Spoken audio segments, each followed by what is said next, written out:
kanalıma hoş geldiniz. Bugün yine sizlerle orkidelerimiz için çok önemli bir sorun teşkil eden bir konudan bahsetmek istiyorum ve çok yanlış bilinen bir takım yöntemlerin nasıl doğru şekilde uygulanıp tekrar bitkilerimizi hayata döndürebiliriz. Bununla ilgili kısa bir bilgi vermek istiyorum. Videoma başlamadan önce girişte yine her zamanki gibi bu güzel kızlarımı sizlerle bir tanıştırmak, selamlaştırmak istiyorum. Şu güzel kızım bu yıl ev çiçeklenmesi, yine Santa Rosa isimli kızım. Bakın turuncu dudak detayıyla görsel bir şölen.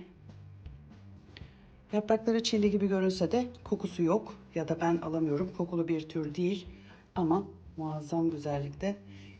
Koleksiyonumun en güzel kızlarından bir tanesi. Yine Violin Orange isimli kızım. Bu da sarının en güzel tonu denebilir. Yine saksı içi kökleri aktif ve her zaman sizlere önerdiğim bir toprak karışımı ile yosun, ithal ağaç kabuğu ve altta drenaj olarak kil bilezdi. Bu şekilde saksıyı dikim şeklim mutlaka tüm çiçeklerimde böyledir benim. Eğer ki saksı değişimi yapmışsam, saksı değişimini biliyorsunuz yeni aldığımız gibi değil de yani saksı artık zarar gördükten sonra bitki kökleri saksıya sığmamaya başladığında mecburi durumlarda saksı değişimi yaparsak bitkimizi strese sokmadan gelişimini gözlemleyebiliriz. Benim de öyle yaptığım bir orkidem bu. Saksı ve toprak değişimini yaptığım hemen akabindeki dönemde bitkim yeni çiçeklerini verdi. Bu güzel kızım 5 yıldır bende, vahşi kedi. Bakın bunun da yine eski ve yeni kökleri içerisinde. Şimdi asıl sorunumuz burada çok aydınlatıcı bir bilgi. Bitkimizi çiçekli şekilde alıyoruz.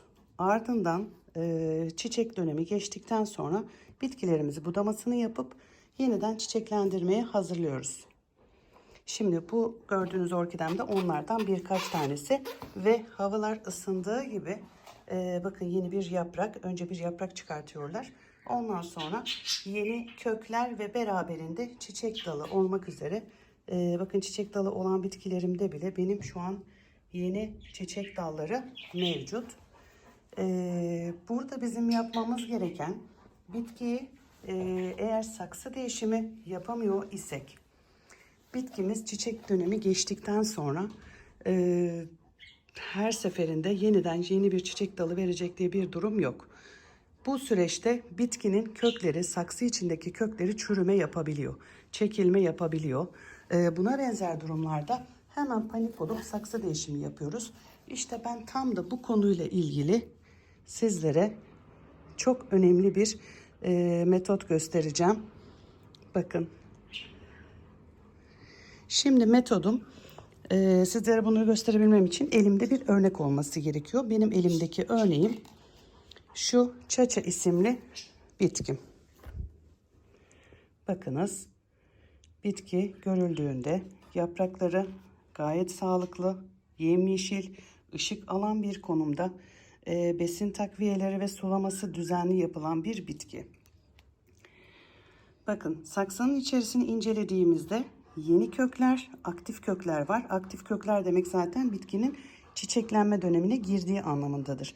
Köklerin uçları şu şekilde açık yeşil tonda ise, bakın saksı içerisinde açık yeşil tonda kökler mevcutsa bitkimiz çiçeklenme konumundadır. Yani çiçeklenme dönemindedir.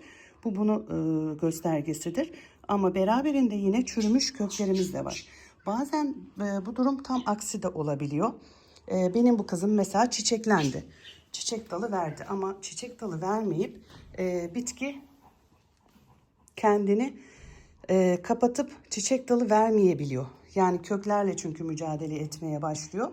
Yani biz de biliyorsunuz orkide bakımında sloganımız her bir sağlıklı kök her bir sağlıklı yaprağı temsil ediyordu. Sağlıklı yaprak demek, sağlıklı iki yaprağın arasından yeni çiçek dalı almamız anlamına geliyor. Bu yüzden ben uzun yıllardır orkide bakan birisi olarak benim için çiçek dalından ziyade orkidenin saksı içi köklerinin sağlıklı görünmesi çok daha önemli bir konu. Şimdi tam da benim bu göstereceğim metotla ihtiyacı olan iki örnek bitkim var. Hemen sizlerle birlikte bunu yapmak istiyorum. Şimdi iki bitkim, yine bir tanesi de burada bronz buda. Bu da çılgın, bakımı son derece kolay bir bitki. Şimdi onun da hemen köklerini sizinle birlikte incelemek istiyorum. Burada sizlere benim anlatmak istediğim metot, önce bir saksımızı ele alıyoruz incelemeden önce. Şimdi saksı içine bakıyorum. Herhangi bir birikmiş su, yani çürümeye sebep olacak bir birikmiş su yok. Herhangi bir böcek, toprak kalıntısı yok. İşte bir takım sadece kireç izleri var. Şimdi bitkimizi önce incelemeye başlıyorum. Bitkimin yaprakları, kök ve gövde son derece sağlıklı. Yine bunda da aktif köklerimiz var. Ama beraberinde bakın çekilmiş kökler var. Bu orkide bakımı yapan herkesin korkulu rüyasıdır. Ama bundan sonra hiç korkmanıza gerek yok. En doğru birinci ağızdan sizlere bu yöntemle nasıl başa çıkabilirsiniz? Evde kendi yöntemlerinizle bilip bilmediğiniz malzemeleri, besin maddelerini bitkimize takviye olarak vermeden nasıl köklendirebiliriz? Anlatmak istediğim metodun ismi yapraktan su kültürü arkadaşlar. Bakın. Şimdi bu şekilde olan bir bitkimizi yine aydınlık bir yere konumlandırıyoruz. Bitkimiz bu şekilde, isterseniz dış saksıda olabilir. Beraberinde şöyle bir kabın içerisine su, dinlenmiş su ya da arıtma suyu, mutlaka bu çok önemli. Çünkü bu bir metot, bir tedavi yöntemi. Bitkimiz için bir tedavi yöntemi olduğu için bu detaylara dikkat etmemiz gerekiyor. Şimdi bu suyu sade su olarak da yapabiliriz. Ben sorun köksüz orkide saksı içi köklerini canlandırmak olduğu için şu anki bitkimizin problemi, ben köklendirici bir besin takviyesi kullanıyorum. Bunun ismi de Radifarm isimli, genelde tarımda da kullanılan, en çok da orkidede kullanılan, köklendirme konusunda son derece etkili bir besin takviyesi. Bu köklendirici çok etkili bir üründür. Şu an nereden satılıyor, satışı nereden yapılıyor bilmiyorum. Ben bunu Instagram'da bir satış sayfasından temin etmiştim. Bakın yarıya da gelmiş. Çok ama çok fazla yararını ve etkisini gördüm. Ben şimdi bu bitkime yapraktan su kültürü diye adlandırdığımız, şöyle, şimdi onu yaprağın ulaşım mesafesine göre suyun seviyesini de ona göre ayarlayacaksınız. Şöyle bitkimin yaprağını şu şekilde, bakın, ucu değecek şekilde 1-2 damla besin takviyesi. Diyeceksiniz ki Ebru Hanım, Radifarm elimde yok. Hiç sorun değil, hiç problem değil. Hemen herhangi bir orkide besin takviyesi, özellikle orkideler için profesyonelce hazırlanmış orkide besin takviyesi kullanacağız bunda. Bu da yoksa, hiçbir şey bulamıyor isek, yumurta haşlama suyu. Yumurta haşlama suyu, yumurtamızı haşladığımız suyu her gün evde yaptığımız bir durum. Bu suya yumurtanın kabuğundaki kalsiyum maddesi kaynama noktasında suya karışmış oluyor. Bu suyu dinlendirerek soğuduktan sonra bitkimizi dilerseniz sulama suyu olarak, dilerseniz bu şekilde metotlarda kullanabilirsiniz. O da son derece etkili olacaktır. Yine bu uygulamayı muz küründe yapabiliriz. Bakın, seviye şu kadar. Tıpkı normal köklerde uyguladığımız su kültüründeki gibi bitkimin sadece ve sadece yapraktan bir ucu değiyor. Bu suyu bulanıklaştıkça değiştiriyoruz. Bu takribi 15 günde bir ya da haftada bir değiştirme süresi vardır. Bu sürece de lütfen çok dikkat edin. Takibini iyi yapmalısınız. Diyelim ki kök içerisindeki sağlıklı kökler ya da diğer köklerde kuruma başladı. Hemen onda da problem yok. Şöyle bir altlık ya da bir evde herhangi bir, mutlaka vardır tüm çiçek severlerin evinde. Şöyle saksımızı alttan oturtuyoruz. Kökleri de bu şekilde suluyoruz. Şu üstten asla mantara çünkü sebebiyet verebilir. Üstten sulama asla yapmıyoruz. Şu anda bizim yaptığımız yöntem, metot, bakın köksüz saksı içerisindeki hali hazırda sağlıklı çiçek dalı vermiş. Fakat bitkimizin biraz takviyeye ihtiyacı var. Yani tamamen kötü durumda değil ama sadece saksı içerisindeki kökleri çürümüş bitkilerimizde yapraktan su kültürü yöntemi ile bitkilerimizin nasıl köklendiğini göreceksiniz. Ben şimdi şu bir sonraki kızımda bu durumu size göstermek istiyorum. Bakın zaten bu süreci ben iyi yönetemediğimden zaten bir alt yaprağının ucunda sararma başlamış. Yine bakın bu da çürüyen kökler var. İçerisinde çünkü saksı değişimi yapmam gerekiyor. Ama bitkim çiçek döneminde şu anda. Saksı değişimi asla yapamayız. Çiçekli vaziyetteyken yapmayın.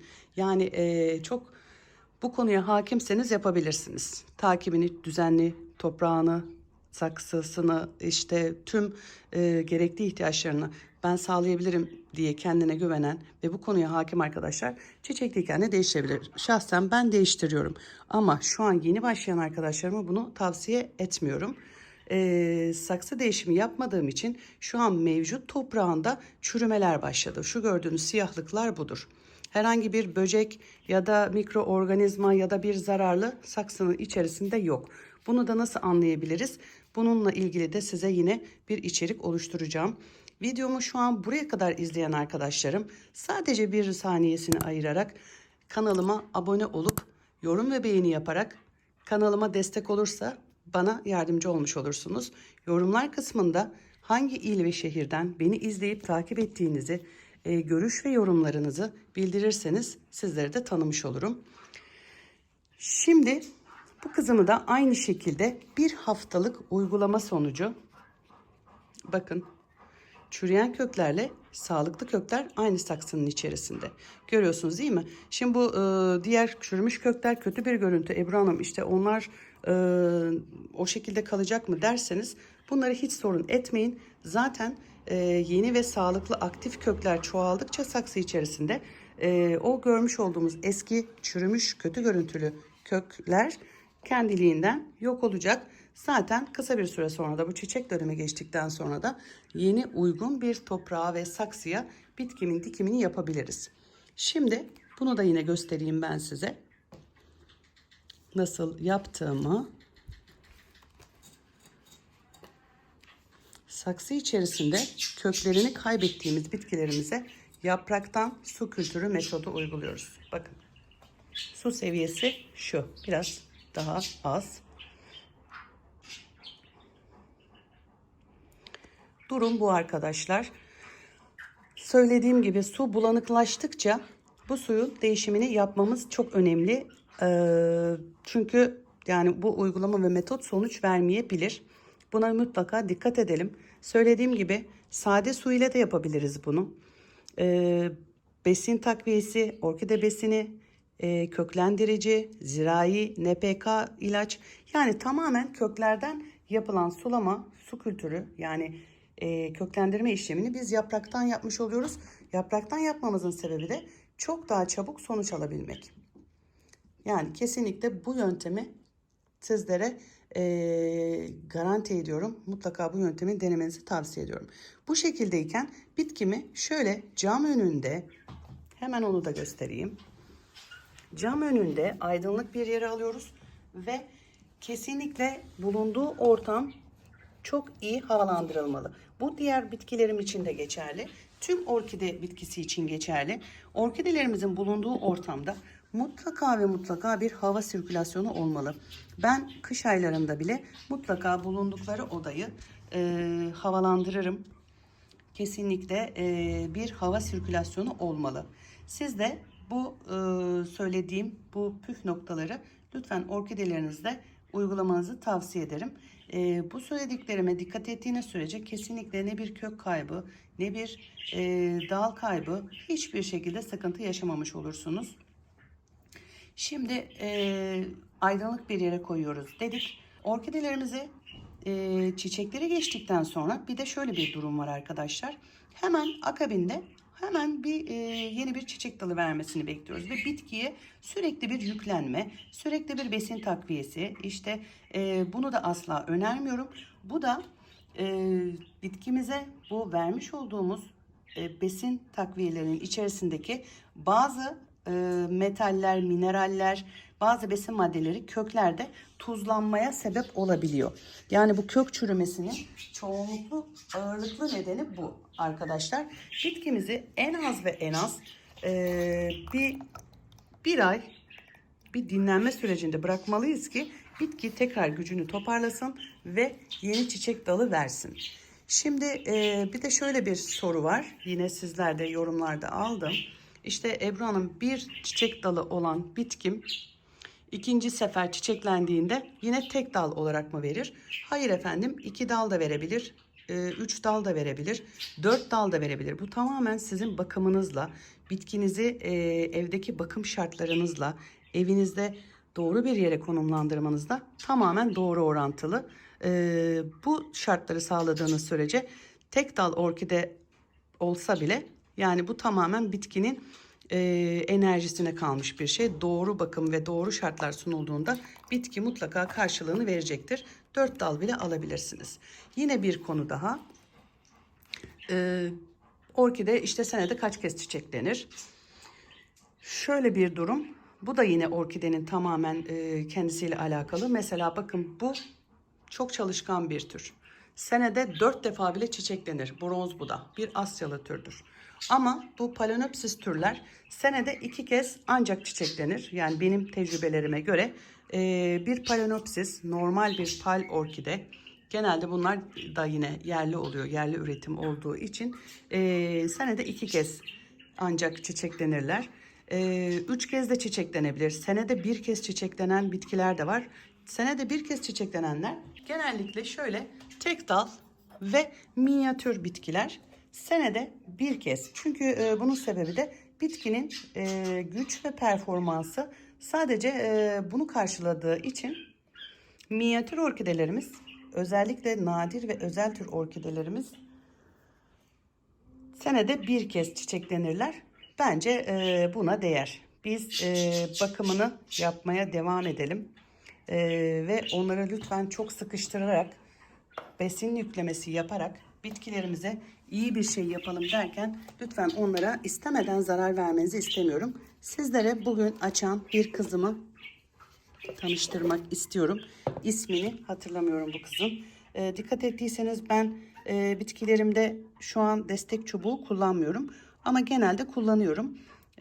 Bu sezon biraz ihmalkarlık yaptım ve destek çubuğu kullanmadım. Biraz da böyle salaş seviyorum aslında bu sarkık vaziyette. Bolca gün ışığı almasını sağlıyorum. Ancak bu kadar oldular. Kış sezonundan çıktığımızda bakınız, zaten koyu renk fuşya tonlarda bir bitki olduğu yaprağındaki harelerinden. Arkadaşlar, yine bahsetmek istediğim bir konu da bitkilerimizi çiçeksizken şu tek çiçeğini, tomurcuğunu açana kadar besin takviyesi yapmaya devam edebiliriz. Bu tek çiçeği açtıktan sonra besin takviyeyi vermesini kesiyoruz arkadaşlar. Çünkü bu tomurcuk kurutabilir. Diğer açmak üzere olan bitkimize zarar verip tomurcuğumuzu kurutabilir. İlk çiçeğini açtıktan sonra besin takviyesi vermeyi kesiyoruz. Bu da önemli bir etkendir. Bir de yine genellikle evde hazırladığımız kürler için söylemiyorum. Bu besin takviyesi, işte orkide besin takviyesi olur. Az önce gösterdiğim köklendirici ya da yine NPK gübresi olur. Bu tarz sulama işlemlerinin ardından bitkilerimizi periyodik olarak bir sonraki sulamalarında sade su ile sulamalarını yaparsak bitkimizin köklerinde nasıl değişiklikler olduğunu, ne kadar hızlı geliştiğini ve güzel sonuç aldığınızı göreceksiniz. Buna lütfen dikkat edelim. Üst üste, yani besinli su ile sulamasını yapmayalım. Bakın, bu da yine bir minnak kızım. Bazı türler çok fazla açık yeşil tonda olur. Genelde Asyalı özel türlerde, bakın multiflora türlerde yaprak renk tonu biraz daha açık yeşil tonlardadır. Bu yaprak sararmasıyla ya da yaprak mantarı ile lütfen karıştırılmasın. Bunu da yine örnek olarak sizlere göstermek istedim. Bakın uçları ne kadar aktif. Köklerimizde yine ona keza ismini de yazmışız zaten. Pal Brother Ambos diye bir kızım. Şu kökün uçtaki açık yeşil tona bakar mısınız? İnanılmaz güzel.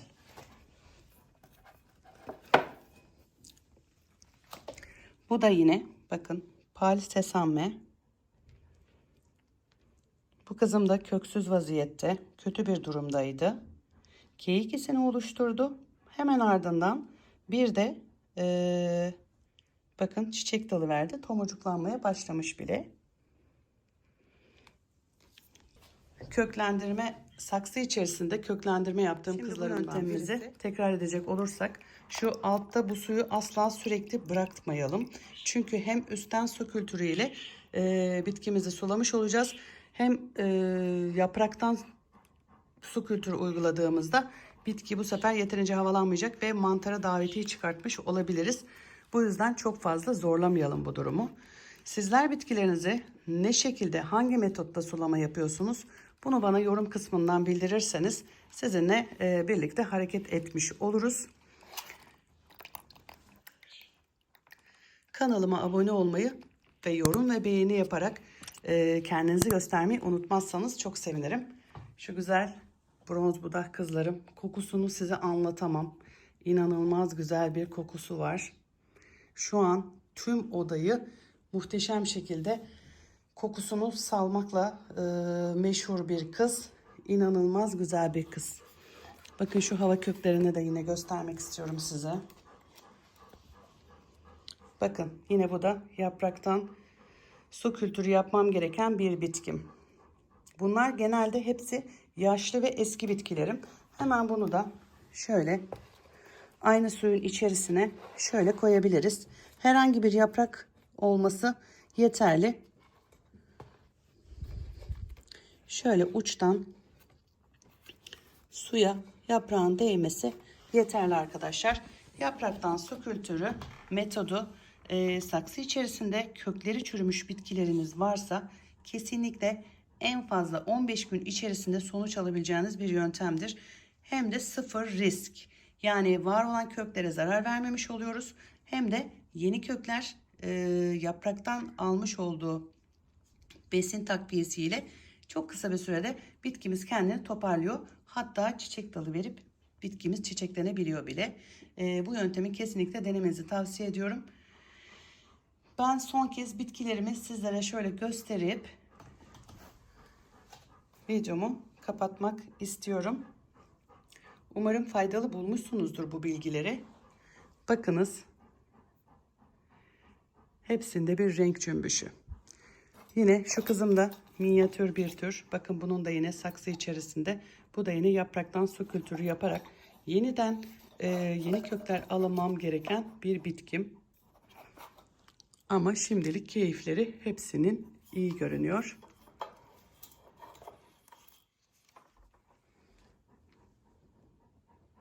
Bu da Pale Green Batman.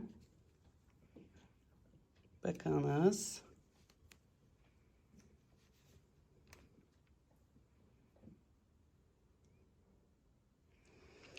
Evet. Yine aynı şekilde saksı içerisindeki köklerde siyahlaşma ve toprakta çürüme görülen bitkilerinizde daha hızlı köklenmesi ve köklerin cam gibi görünmesi için şöyle su dolu bir kabın içerisine mutfakta kullandığımız karbonat maddesini şöyle bir çay kaşığı ya da yarım çay kaşığı kadar suyumuzun içerisine ekleyelim. Bu karbonat maddesi saksı içerisindeki köklerimizi, siyahlaşan köklerimizi renginin açılmasını ve herhangi bir mikroorganizma zararlı varsa bunları yok olmasına yarayacaktır. Bunu da güvenle uygulayabilirsiniz. Karbonatın eridiğinden emin olalım. Bu uygulamalarda genelde kullandığımız suyumuz arıtılmış ya da dinlenmiş su ile yaparsak çok daha güzel sonuçlar alırız. Bakın orkidemi şu şekilde içine oturtuyorum. 3-4 dakika kadar şu şekilde daldırma işlemi. Saksı boyuna kadar getirelim su seviyesini. Zaten dibine bakın bu kalıntılar çökmeye başlayacaktır. 2-3 dakika kadar bu suyun içerisinde şöyle köklerimize duş aldırıyoruz. Karbonat maddesi bitkilerimizin köklerinde biriken besin maddelerini ya da çürüme başlangıcını tamamen etkili bir şekilde ortadan kaldıracaktır. Karbonat, söylediğim gibi yarım çay kaşığı kadar mutfakta kullandığımız karbonat maddesini bu şekilde bitkimizin 2-3 dakika suda bekletip duş aldırarak sonra en sonrasında yine sade su ile duşunu aldırıyoruz ve hemen saksısına yerleştirip aydınlık bir alana konumlandırıyoruz. Yaprak temizliğine de dikkat etmemiz gerekiyor böyle bir dönemde. Çünkü klorofil maddesi güneş ışığıyla almış olduğu tüm enerji ve besini yapraklardan fotosentez yaparak karşılıyor bitkimiz, biliyorsunuz. Yalnız bu yaprak temizleme işini lütfen abartmayalım. Ve ayda bir kez bunu limon damlatmış olduğumuz yine dinlendirilmiş suyun içerisine makyaj pediyle yaprak temizliğimizi yapabiliriz. Bakın benimkiler şu an temiz olduğu için sizlere göstermiyorum. Sırf göstermek için de bitkime zarar vermemek adına şu an videomda bunu göstermiyorum. Böyle canlı, sağlıklı ve parlak yapraklara sahip olmamız için ayda bir kez yaprak temizliğimizi yapmamız yeterli olacaktır. Bu sayıyı lütfen arttırmayınız. Şimdi bakın ben şöyle size geçici olarak kaldıracağım. Bakın suyun içerisine dibine çöken tortular. Bu 2-3 dakika beklediğinde zaten siz daha iyi gözlemleyeceksiniz. Zaten rengin açılmasını şu an görüyor olmalısınız. Bakın açık yeşil köklerimiz kalacak, yani sağlıklı köklerimiz ve bitkimiz bu sayede bakın zaten burada da yeni bir kök vermiş. Bu kızım kök vermeye bir türlü doymadı. Çalışkan bronz bu da. Zaten hali hazırda şu an 4 tane çiçek dalı var. Bir tane de keyikisi var burada. Yine buradan da yeni bir kök vermiş. Bakın bunlar köklerin şu an aktif olduğu mesajını veriyor bize. Siz de bitkilerinizi iyi bir gözlemle, iyi takip yaparak, sulama ve bakımlarını düzenli bir şekilde yaparak bu şekilde sağlıklı bitkilere sahip olabilirsiniz. Bitkilerimizin sağlıklı olduğunu zaten yapraklarının parlak ve canlı görüntüsünden de anlamış oluruz. Bunu da yine bir püf nokta olarak bir orkideye baktığınızda sağlıklı olup olmadığını anlamanıza yardımcı olacak şekilde bu püf noktasını da sizlerle paylaşmak istedim.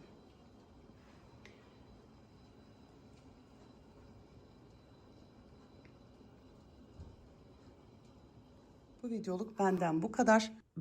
Videomu izledikten sonra yorum beğeni yapmayı lütfen unutmayınız. Kanalıma abone değilseniz de kanalıma abone olmayı unutmayınız. Desteklerinizi bekliyorum. Sevgiyle kalın, hoşça kalın. Tek derdimiz orkidelerimiz olsun.